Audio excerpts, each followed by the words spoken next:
Hello everyone, it's Attacker72 here, and for today. So, in the same week as Super Mario Bros. Wonder comes in another 2D classic series, that being Sonic the Hedgehog. It has definitely been a while since we've seen Sonic in the 2D format, especially going into a more traditional and yet have something refreshing to make this game good. Now, the thing about Sonic Superstars is that it has been a while since we've seen a classic 2D Sonic game that was pretty much new. Sonic Mania kinda has a lot of things that was new about it, like, the additions of Mighty and Ray, having the elements of all three Sonic games, and, some new characters and bosses to keep the game more fresher. Sonic Origins, that game that came out last year, mixes all four together as a collection with Sonic's 1, CD, 2, and 3, and if we're talking about real 2D Sonic games, then Sonic the Hedgehog 4 kind of exists, and I don't think I ever want to acknowledge this, and neither does SEGA, because Sonic Mania doesn't even mention it in their trailer. But what does Sonic Superstars have to offer that pretty much, brings back the whole 2D classic of what made Sonic so great to begin with? So welcome to this review. In this, I'm going to be talking about things going from its gameplay, what they've added that is new, what things they've had in this game, and also the one thing that I've been kind of ignoring in some of my past review videos, that being the visuals, music, and performance. I have not mentioned that in a while now, but I think it's time for me to bring this back, and let's kind of get started with Sonic Superstars reviewing this. First of all is the gameplay mechanics. The gameplay has now been drastically changed this time. It still retains the 2D Sonic form, pretty much going in a fast pace with the timer going on, and getting to the very end by fighting Eggman or boss, or just completing a level altogether. However, there are a few things different about this. First of all, there is no life system this time, which is pretty interesting to hear, given the fact that I don't recall a Sonic game that doesn't have a life system, maybe except Sonic Frontiers. I mean specifically a 2D Sonic game that didn't have a life system, so this was refreshing to see. Another thing to mention is that this time you got 4 playable characters to play as, and a 5th one that I will talk about furthermore in the future. Well, this includes the characters of Sonic, Tails, Knuckles, and Amy. It's interesting to see that these 4 are now becoming very prominent as of recently. Sonic Frontiers is the biggest example of that, and Sonic Origins as well. It seems that they are trying to... I kind of personally think that the 2020s is sort of like a sort of soft reboot, but that's just from my own perspective. But they all play differently, thankfully, with Sonic pretty much being the typical speedster as he usually is. Tails can also fly with his tails. Knuckles has 2 moves. Not only can he glide, but he can also climb walls if you grab them, and Amy has her hammer, along with the fact that she can use a double jump while using a hammer. That can leave out for some more variety.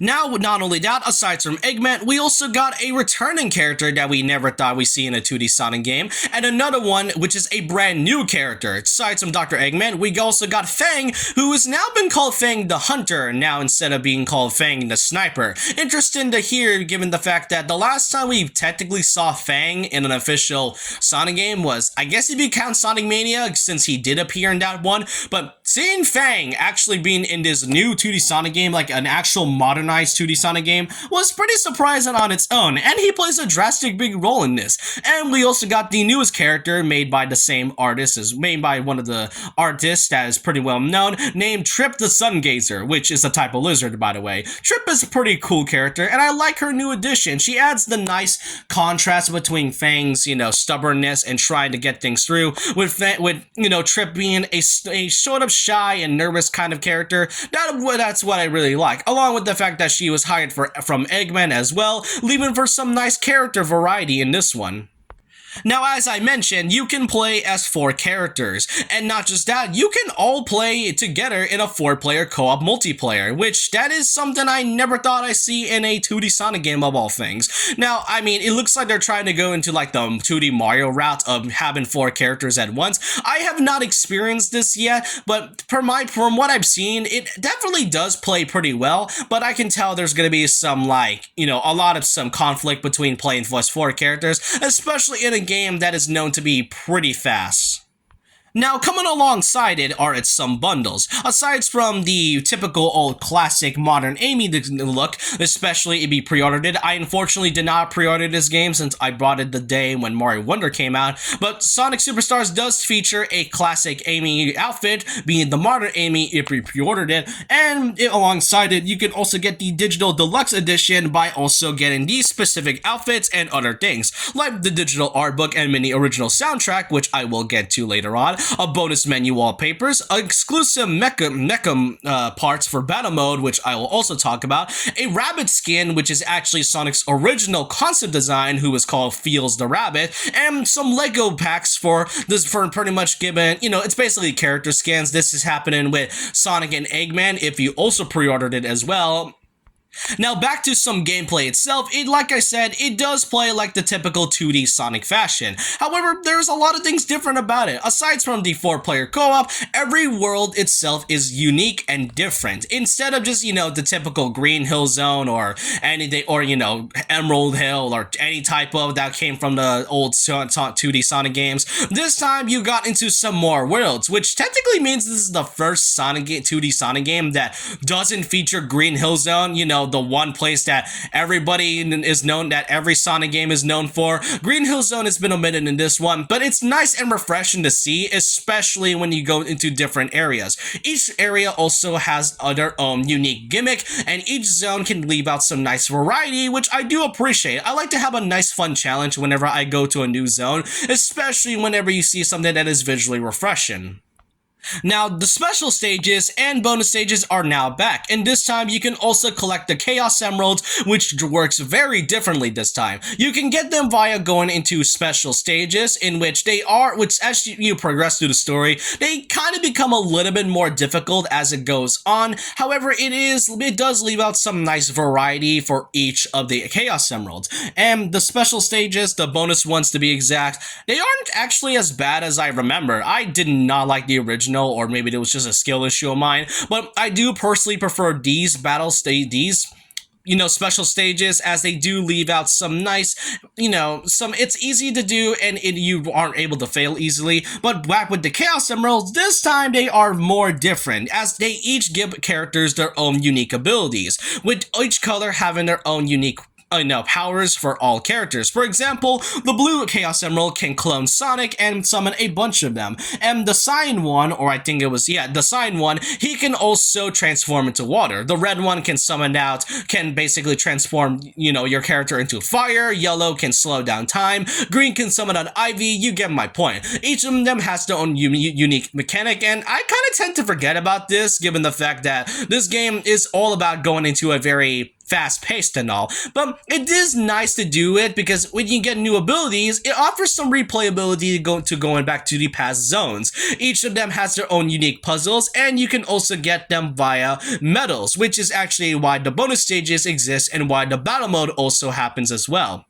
Now, the battle mode I have tried only once, and it is pretty enjoyable. This right here offers some nice multiplayer replay, and I did want to mention is that there is no multiplayer online co-op, which is a shame. This is I've been seeing that as of recently, but then again, I don't think I want to deal with any internet lags at all. But my point is that you can play multiplayer online just with the battle mode specifically, and that I do appreciate. One thing to mention about the battle mode is that you can customize your own robots, which each, parts that you go through the levels. And that's why the medals exist. Each medal, you can buy some specific customization parts for your robot to use for battle mode. And that could also be used for characters such as Metal Sonic, which I think that's a pretty obvious choice. But then some surprising ones like Tails, Amy, and Knuckles too having their metal forms in this one.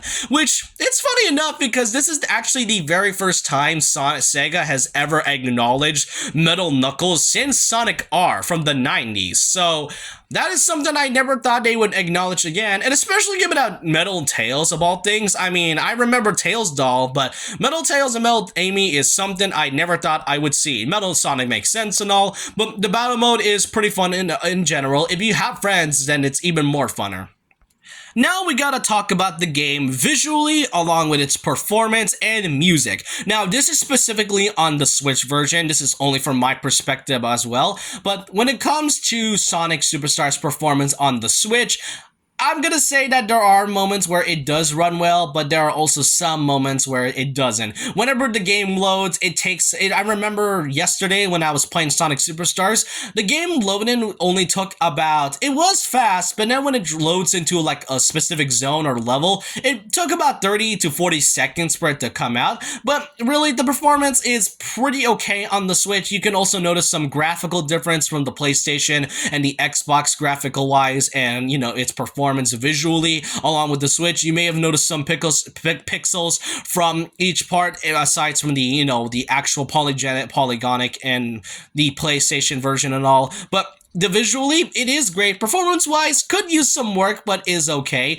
Now, the one thing I do like is that each zone, if you play this game in a single-player format, you may have noticed that some of your friends, like Amy, Tails, and Knuckles, are in the background or foreground, pretty much doing something like defeating enemies or hanging out with the animals in the background, which honestly adds a nice depth and visual thing, because after all, you aren't just seeing your characters being sidelined. They do things other than just being in the background all the time, or being sidelined a lot. And for its music, there are some good music tracks in this one. I do love some ones. I do love me some Sonic music and all, and in this one they got some pretty good titles for Sonic music, but there were also some that I wasn't really a fan of. That's only from my perspective only, and that's all I can really say about Sonic Superstars. So personally, I would give this around a 8.9 out of 10. I haven't really given 8s in a while, but Sonic Superstars actually is a pretty good 2D Sonic game. It still relives the classics of what we known back in the 90s, while also adding things new to keep things refreshing, which it is so baffling how this game came out the same week as Mario Bros. Wonder. It's pretty much a week for 2D platformer lovers, especially for fans of Spider-Man, which also came out during that week. But back to the topic, Sonic Superstars is a game worthwhile. There are some issues going from the fact that its performance, the online isn't really my personal favorite, despite me having some pretty great online play with some friends. But honestly, Sonic Superstars, pretty good game. You should pick it up if you're a fan of Sonic. And if you love the, platformers, then this game is for you. But let me know your thoughts and opinions down below about this. And so with that, leave a like, comment, subscribe, hit the notification bell for more videos, follow my Twitter, and I'll see you guys next time. And remember this, once a legend, always a legend.